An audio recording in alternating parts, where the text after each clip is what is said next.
In the darkest places on earth, where hope was stripped away, where death was routine, one man discovered a truth so powerful that it could keep a human being alive. This is not just a story of survival. This is the story of meaning. This is the story of Viktor Frankl. Viktor Frankl was born in Vienna, Austria in 1905. From a young age, he was fascinated by one question: why do people live? While other psychologists focused on pleasure or power, Frankl believed something deeper drove human beings.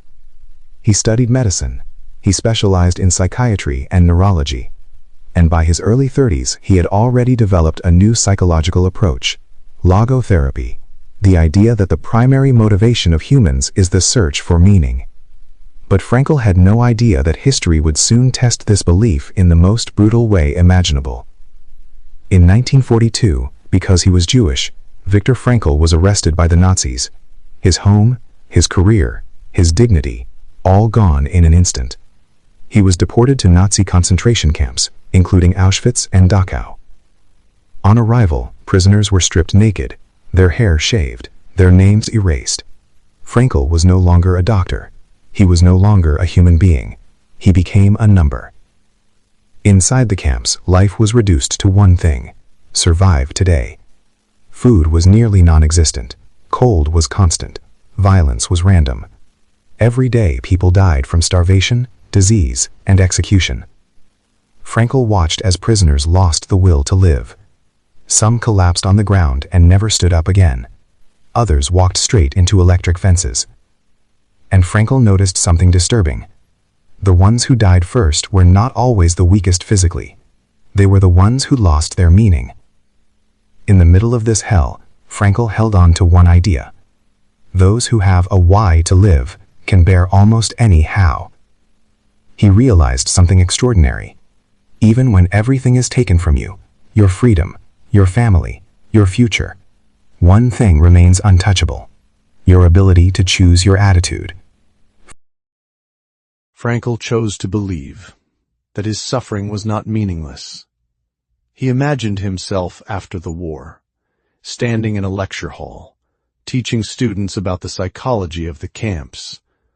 That future image kept him alive.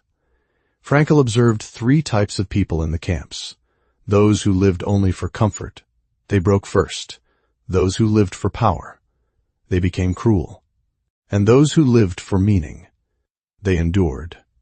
Some survived for their children, some for unfinished work, some for love.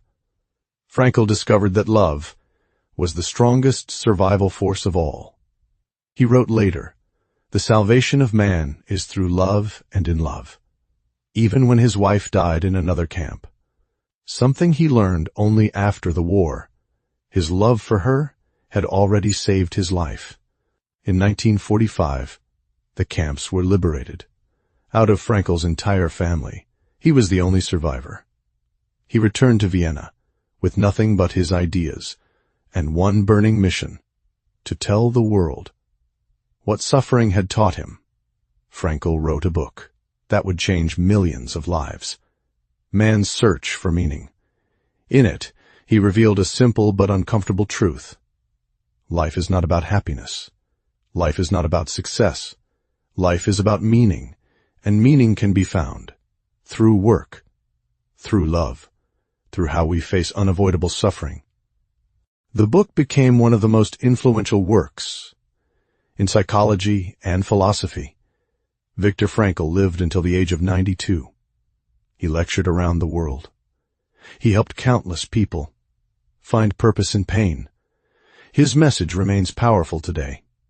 You may not control your circumstances, but you always control your response, even in suffering. Life is asking something from you. If Viktor Frankl could find meaning in a concentration camp, then your pain, your struggles, your failures are not meaningless.